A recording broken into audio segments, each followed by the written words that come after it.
कभी कभी हमारे जीवन में ऐसा समय आता है जब हम अपने ही कर्मों से निराश हो जाते हैं। हमें ऐसा लगता है कि हमारी मेहनत बेकार जा रही है और हमें कुछ भी हासिल नहीं हो रहा है। ये वो समय होता है जब हमें सबसे ज्यादा खुद पर विश्वास बनाए रखना चाहिए।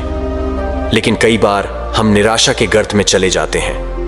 अपनी गलतियों और असफलताओं का बोझ इतना बढ़ा लेते हैं कि हमें जिंदगी की राह अंधकारमय लगने लगती है। हम सोचते हैं कि शायद सब कुछ खत्म हो गया है और कोई रास्ता नहीं बचा है। परंतु याद रखिए, जीवन की हर गलती और असफलता हमें कुछ सिखाने के लिए होती है। गलतियां करना मानव स्वभाव है, लेकिन उन्हें स्वीकार करना, उनसे सीखना और उन्हें ताकत में बदलना ही असली ज्ञान है। हर चुनौती हमें एक नया सबक देती है और हर असफलता हमें और अधिक मजबूत बनाती है। हमारे जीवन में एक समय ऐसा भी आता है जब हम अपने सारे सुख त्याग कर एक नई राह पर चल पड़ते हैं। लेकिन जब उस राह में भी मुश्किलें आती हैं तो हम खुद को कोसने लगते हैं। हम सोचते हैं कि शायद हमारी पुरानी जिंदगी बेहतर थी। लेकिन यहीं पर हमें समझने की जरूरत है कि असली संघर्ष हमारे अंदर ही है।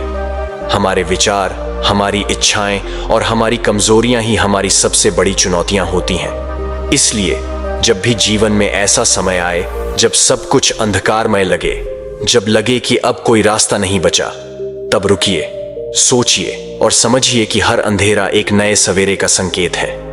अगर आप अपनी गलतियों से सीखते हैं और उन्हें सुधारने का संकल्प लेते हैं तो आप अपने जीवन को एक नई दिशा दे सकते हैं। कभी भी हार मत मानिए, क्योंकि असली विजेता वही होता है जो अपनी असफलताओं से हार नहीं मानता, बल्कि उनसे सीख कर आगे बढ़ता है। जीवन एक युद्ध है और इस युद्ध में वही जीतता है जो हर गिरावट के बाद फिर से खड़ा हो जाता है। आप भी अपनी हर गलती से सीखकर उसे अपनी ताकत में बदल सकते हैं। बस अपने जीवन में सही दिशा में कदम बढ़ाने का संकल्प लीजिए और देखिए कि आप कितनी ऊंचाइयों तक पहुंच सकते हैं। एक समय की बात है, एक नगर में एक युवक रहता था जो अपने कर्मों से बहुत परेशान था। उसने 30 साल कड़ी मेहनत की, लेकिन उसके बाद भी उसे अपने कर्मों का फल नहीं मिला, जिस कारण वह अंदर से बहुत निराश हो चुका था। वह अंदर से पूरी तरह से टूट चुका था, जिस कारण उसने संन्यास ग्रहण कर लिया। उसने सोचा कि मैं अपने संसारी जीवन में तो कुछ ना कर सका, लेकिन मैं अपने सन्यासी जीवन में अवश्य कुछ ना कुछ प्राप्त करके ही रहूंगा। मैं सत्य की खोज किसी भी कीमत पर करके ही रहूंगा। देखते ही देखते करीब 5 वर्ष बीत गए, लेकिन अब तक उसका अपने मन पर कोई नियंत्रण नहीं था। जब भी वह भिक्षा मांगने किसी नगर में जाता और वहां पर यदि उसकी नजर किसी सुंदर स्त्री पर पड़ जाती तो उसके मन में कामुक विचार उठने लगते थे। और जब भी वह शांत होता और अकेले कहीं पर बैठता तो उसे खुद पर क्रोध आता, उसे खुद पर पश्चाताप होता और तब वह यह सोचता कि आखिर मैं सन्यासी क्यों बन गया। जब मैं अपने मन पर नियंत्रण ही नहीं पा सकता तो मेरे इस सन्यासी जीवन का क्या फायदा। इससे तो अच्छा होता कि मैं किसी अच्छी और सुंदर स्त्री से विवाह कर लेता, पैसे कमाता और अपना घर परिवार संभालता। हो सकता था कि मेरे अपने बच्चे भी होते, लेकिन मैं भी कितना बेवकूफ हूं। मैंने अपने सारे सुख त्याग दिए और ना जाने क्यों मैं इन जंगलों में आ गया। ना जाने क्यों मैंने संन्यास ग्रहण कर लिया। इसी प्रकार के कई सारे विचार उसके मन में उठने लगे थे और इन्हीं विचारों के कारण उसके मन में नकारात्मकता पैदा होने लगी थी, जिस कारण वह छोटी छोटी बातों पर क्रोधित हो जाता। वह अपने आप को कोसने लगता। जब भी वह किसी सफल सन्यासी को देखता तो उसके मन में जलन पैदा होने लगती और वह उन्हें नीचा दिखाने के लिए हर मुमकिन प्रयास भी करता। इसी प्रकार के कई तरह तरह के विचार उसे परेशान करने लगे थे और अब वह और भी ज्यादा चिंतित रहने लगा था। उसने खाना पीना पूरी तरह से छोड़ दिया था। एक दिन रात्रि के वक्त वह आश्रम के बाहर बैठकर रो रहा था और रोते रोते उसने यह तय किया कि वह अपना जीवन समाप्त कर देगा। यह सोचकर वह आश्रम से निकल पड़ा और एक पहाड़ की चोटी पर जाकर खड़ा हो गया। रोते रोते वह यह सोच रहा था कि मैं चाहकर भी अब अपनी पुरानी जिंदगी में वापस नहीं लौट सकता, क्योंकि मैंने सबके सामने संन्यास ग्रहण किया है और एक बार संन्यास ग्रहण करने के बाद इंसान का घर परिवार सब कुछ छूट जाता है। ऐसा सोचता हुआ वह उस पहाड़ से नीचे की ओर देख रहा था। उसकी आंखों से आंसू बह रहे थे, लेकिन अब भी उसके मन में तरह तरह के विचार उत्पन्न हो रहे थे। वह अब भी यही सोच रहा था कि यदि मैंने अपने जीवन में सही निर्णय लिए होते तो आज मुझे यह दिन ना देखना पड़ता। रोते हुए अपने कदम आगे बढ़ाने ही वाला था कि तभी उसे एक आवाज सुनाई दी। कोई उसे चिल्लाकर यह कह रहा था, रुक जाओ, जहां छोड़कर जा रहे हो वापस वहीं से शुरुआत करनी पड़ेगी, इसलिए एक बार फिर सोच लो। यह आवाज सुनकर वह सन्यासी रुक गया। उसने पीछे मुड़कर यहां वहां देखा, लेकिन उसे वहां पर कोई भी दिखाई नहीं दिया। तभी उसने जोर से चिल्लाकर कहा, कौन हो तुम?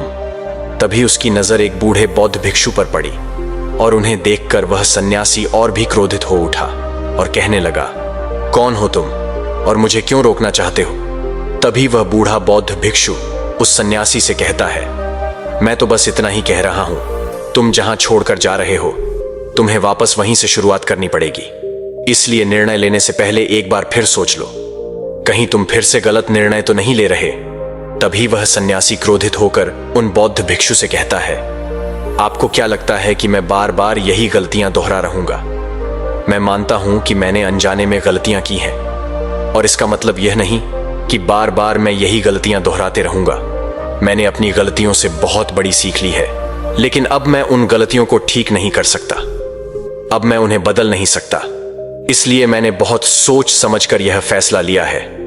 उस सन्यासी की यह बात सुनकर वह बूढ़ा बौद्ध भिक्षु जोर जोर से हंसने लगा और उस सन्यासी से कहता है, अतीत की गलतियां कोई नहीं सुधार सकता, क्योंकि बीता हुआ समय कभी लौट कर नहीं आने वाला।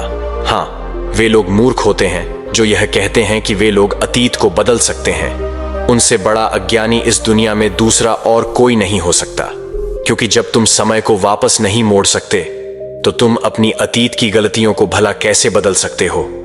लेकिन जो लोग समझदार हैं, जो लोग ज्ञानी हैं, वे लोग यह बात बहुत अच्छी तरह से जानते हैं कि जीवन में गलतियां करना कितना जरूरी होता है। गलतियों के कारण ही तो हम सीख पाते हैं, अपनी गलतियों से समझ पाते हैं और अपने भविष्य को बेहतर बना पाते हैं।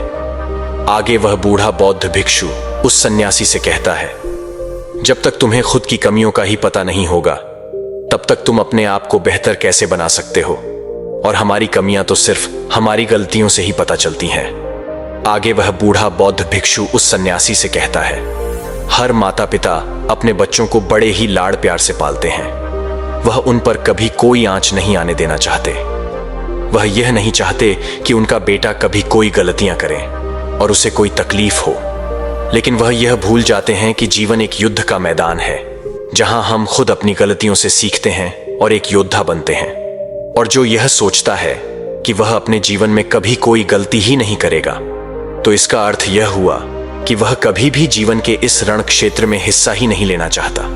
और जो कोई भी इस युद्ध में हिस्सा नहीं लेता, वह अपने जीवन में कभी कुछ नया नहीं कर पाता, ना ही वह अपने जीवन में कुछ सीख पाता है। वह तो केवल वही करता है जो उसे सिखाया गया है। और जो व्यक्ति इस युद्ध भूमि में हिस्सा लेता है, वह यह अच्छी तरह से जानता है कि उसे कई बार गिरना होगा, कई बार संभलना होगा, लेकिन उसे रुकना नहीं है, बल्कि उसे चलते रहना है, क्योंकि जीवन चलते रहने का नाम है। इस पर वह सन्यासी और भी क्रोधित हो उठता है और बौद्ध भिक्षु से कहता है, आखिर तुम कहना क्या चाहते हो? तुम इस तरह से मेरा समय व्यर्थ कर रहे हो। जो भी कहना है जल्दी कहो, अन्यथा अच्छा नहीं होगा। तभी वह बूढ़ा बौद्ध भिक्षु एक बार फिर मुस्कुराने लगा और उस सन्यासी से कहता है, आज मैं तुम्हें जीवन के ऐसे 5 तरीके बताने वाला हूं जिनका पालन करके तुम अपने अतीत की गलतियों को अपनी ताकत में बदल सकते हो। आगे वह बौद्ध भिक्षु उस सन्यासी से पूछते हैं, क्या तुम जानना चाहोगे कि वह 5 तरीके कौन से हैं? यदि तुम जानना चाहते हो तो इसके लिए तुम्हें भी मुझे एक वचन देना होगा। तभी वह सन्यासी कहता है, कैसा वचन? तभी वह बूढ़ा बौद्ध भिक्षु बड़े ही प्रेम से उस सन्यासी से कहता है, बस इतना ही कि तुम अपने मन से आत्महत्या का ख्याल निकाल दोगे। सिर्फ तभी मैं तुम्हें यह 5 बातें बताऊंगा, अन्यथा तुम अपने फैसले पर अटल रह सकते हो। लेकिन याद रखना कि जो गलतियां तुमने पहले दोहराई हैं, हो सकता है कि इस बार भी तुम वही गलती कर रहे हो। इतना कहकर वह बूढ़ा बौद्ध भिक्षु शांत हो गया और वह सन्यासी कुछ देर के लिए सोच विचार में पड़ गया। वह यह नहीं समझ रहा था कि वह क्या करें। यदि वह आत्महत्या करता है तो उसे वह 5 बातें नहीं पता चल पाएंगी, और यदि वह 5 बातें जानने के लिए जाता है तो उसे आत्महत्या का ख्याल मन से निकालना पड़ेगा।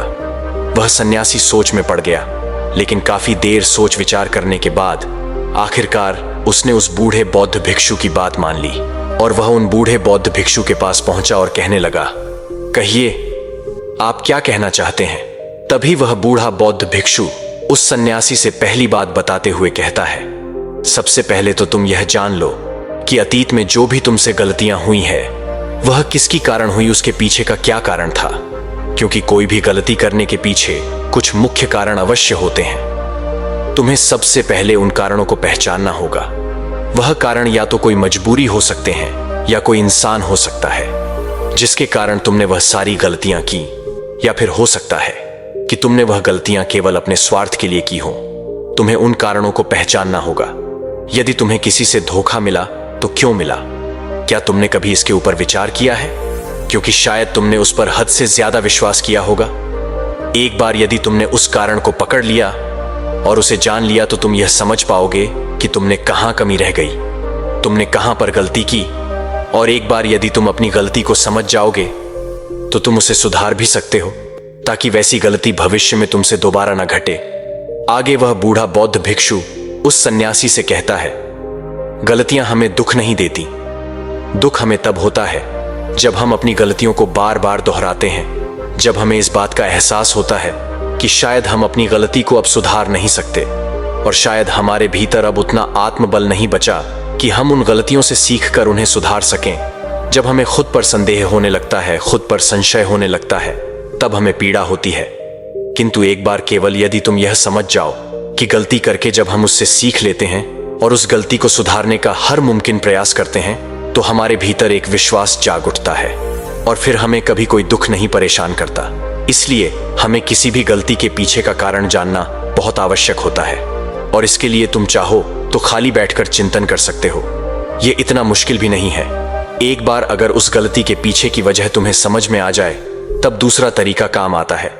जब हम गलती के पीछे की वजह को जान जाते हैं, उसे समझ जाते हैं, तो उसके बाद हमें खुद से एक सवाल करना चाहिए और वह सवाल यह है कि गलती करने से पहले हम कैसे इंसान थे और ये गलती करने के बाद हमारे अंदर क्या परिवर्तन हुआ है। क्या हमने अपनी गलती से कोई सीख ली है या नहीं, और यदि सीख ली तो फिर हमने अपने बारे में क्या क्या जाना। आगे वह बूढ़ा बौद्ध भिक्षु उस सन्यासी से कहता है, यदि तुम इस प्रकार खुद से सवाल करोगे तो तुम पाओगे कि तुम्हारे जीवन में कुछ नए अनुभव जुड़ गए हैं और यह अनुभव ही तुम्हें आगे ले जाएंगे, क्योंकि यह जीवन में आगे बढ़ने के लिए तुम्हारी बहुत मदद करेंगे। तुमने देखा होगा कि जब किसी को जीवन में धोखा मिलता है तो अधिकांश लोग केवल यह सोचते हैं कि आखिर इसमें हमारी क्या गलती थी, लेकिन वह इस वास्तविकता को नहीं देख पाते कि आखिर तुम्हें धोखा मिला है तो क्यों मिला। क्योंकि आप एक संवेदनशील इंसान हैं और जब आप ज्यादा संवेदनशील हो जाते हैं तो ऐसी स्थिति में आपकी संवेदनशीलता ही आपके धोखे का कारण बनती है और यही आपकी गलती है। और जब आपको अपनी गलती के बारे में पता चल गया तो आपने यह भी सीख लिया कि आपकी गलती थी। अधिक संवेदनशीलता, आपने अपने बारे में कुछ नया अनुभव प्राप्त किया। अगर तुम एक बार अपने बारे में निरीक्षण करना शुरू करोगे तो अपने बारे में तुम्हें बहुत सी अद्भुत बातें पता चलेंगी और तब तुम खुद ही आश्चर्यचकित हो जाओगे, क्योंकि तुम खुद के बारे में और अधिक जानने लगोगे। इसलिए खुद का निरीक्षण करना अति आवश्यक है। आगे वह बूढ़ा बौद्ध भिक्षु उस सन्यासी से तीसरी आदत बताते हुए कहता है, तीसरे तरीके में हम खुद से संकल्प करते हैं। हम यह दृढ़ संकल्प बना लेते हैं कि हम भविष्य में दोबारा यह गलती नहीं दोहराने वाले। हाँ, हमसे कुछ नई गलतियां आवश्यक होंगी, लेकिन यह गलतियां हम जीवन में कभी नहीं दोहराएंगे। आगे वह बूढ़ा बौद्ध भिक्षु सन्यासी से कहता है, इस संसार में 3 प्रकार के लोग होते हैं। एक वह जो दूसरों की गलतियों से सीखते हैं, दूसरे वह जो खुद की गलतियों से सीखते हैं, और तीसरे वह जो गलतियां करते ही रहते हैं लेकिन कभी अपनी गलतियों से सीख नहीं पाते। तुमने भिन्न भिन्न प्रकार की नदियों को तो देखा ही होगा। नदियों का अर्थ तभी निकलता है जब वह अलग अलग जगह से होकर गुजरता है। अगर वही नदी एक जगह पर ठहर जाए तो क्या वह नदी कहलाएगी? इसी प्रकार एक इंसान का जीवन भी नई नई गलतियां करने के लिए बना है। इसीलिए एक बार जो तुमने गलती कर दी उसके लिए दृढ़ संकल्पित हो जाओ कि तुम जीवन में वह गलतियां कभी नहीं दोहराओगे। हाँ, हो सकता है कि तुमसे कोई नई गलतियां हो, लेकिन यदि तुम बार बार वही गलतियां दोहराते हो तो तुम मूर्ख हो। ऐसी अवस्था में तुम में और किसी जानवर में कोई फर्क नहीं रह जाएगा। आगे वह बहुत भिक्षु उस सन्यासी को चौथा तरीका बताते हुए कहते हैं, कई बार तो हमें पहले से ही अपनी गलतियों के होने का एहसास हो जाता है। गलतियां होने से पहले ही हमें उसका आभास हो जाता है कि हमसे गलतियां होने वाली है। इसलिए अगर गलती होने से पहले आपको एहसास हो रहा है तो आप बहुत खुशकिस्मत है और आप उस गलती को होने से रोक सकते हैं। आपने कभी ना कभी इन संकेतों को महसूस किया होगा, क्योंकि यह ब्रह्मांड हमें संकेत देता है, लेकिन फिर भी हम में से अधिकांश लोग इन बातों को नजरअंदाज कर देते हैं, जिसका परिणाम हमें बाद में भविष्य में भोगना पड़ता है। लेकिन जैसे जैसे आप अपने इन अतीत की गलतियों से सीखने लगते हैं तो आपका अनुभव बढ़ने लगता है, जीवन के बारे में समझ पैदा होने लगती है, और जब हमारी समझ बढ़ने लगती है तो गलतियों को होने से रोका भी जा सकता है। इसलिए बुद्धिमानी का इस्तेमाल करें। चिंतन करिए कि आप जो भी काम करने जा रहे हैं आखिर उसका परिणाम क्या हो सकता है। कहीं वह काम कोई गलती तो नहीं कहलाएगा। इसी तरह से एक मनुष्य जीवन के परिपक्व में बटा जाता है और इसी से आपका विकास होता है, और हम सभी को इस राह से होकर गुजरना ही पड़ता है, अन्यथा हमारा जीवन वहीं पर ठहर जाएगा। हम कभी भी आगे नहीं बढ़ पाएंगे। यदि आप अपने जीवन में आगे बढ़ना चाहते हैं, किस लक्ष्य को प्राप्त करना चाहते हैं, तो आपको इस कार्य प्रणाली को अपनाना ही होगा, इसे समझना ही होगा। आगे वह बूढ़ा बौद्ध भिक्षु उस सन्यासी को आखिरी आदत बताते हुए कहते हैं, आखिरी और सबसे महत्वपूर्ण सीख, अगर तुम अपने अनुभव से एक इंसान बन चुके हो तो अब तुम दूसरों के लिए मार्गदर्शन का काम कर सकते हो। तुम दूसरों की राह में दीपक बनकर उन्हें रोशनी दिखा सकते हो, उन्हें उनकी राह पर आगे बढ़ा सकते हो, क्योंकि हम वैसे ही बन जाते हैं जैसा कि हम सोचते हैं। और जब आप खुद को बेहतर बनाने का प्रयास करेंगे तो आप देखते ही देखते बेहतर बनते चले जाएंगे, और यह प्रकृति भी आपका साथ देगी, आपकी सहायता करेगी। ब्रह्मांड आपको खुद ब खुद दिखाएगा, और आप तब मानव जाति का कल्याण करने के कार्य में लग जाते हैं। तब वह शास्त्रों में सबसे सर्वश्रेष्ठ कार्य माना जाता है। इससे श्रेष्ठ कार्य तो और कोई हो ही नहीं सकता। जो व्यक्ति समस्त जीव जंतुओं और मानव जाति के कल्याण के बारे में सोचता है, ऐसे लोग परमात्मा हो जाते हैं। ऐसे व्यक्तियों के मन में प्रेम, करुणा, दया जैसे अनेक भाव उत्पन्न होने लगते हैं, और परमात्मा करुणा और प्रेम का ही दूसरा नाम है। इतना कहकर वह बूढ़ा बौद्ध भिक्षु शांत हो गया, और उस सन्यासी को भी अपनी गलती का एहसास हो गया। अब उसकी आंखों में खुशी की आंसू थे। वह उन बौद्ध भिक्षु के चरणों में जा गिरा और उन बूढ़े बौद्ध भिक्षु से कहता है, हे गुरुवर, ऐसा निर्मल और जीवन का सार्थक ज्ञान पाकर मैं धन्य हो गया। आपने जो कुछ भी मुझसे कहा है उसे मैं अपने जीवन में जरूर अपनाऊंगा, और मैं भी अपने जीवन को सार्थक बनाकर दिखाऊंगा। इतना कहकर उसने उन बौद्ध भिक्षु को प्रणाम किया और वापस अपने आश्रम लौट गया। दोस्तों, आशा है कि आपको वीडियो पसंद आया होगा, और नीचे कमेंट में जरूर बताइए। और भी ऐसी वीडियो देखने के लिए अभी चैनल को सब्सक्राइब करें।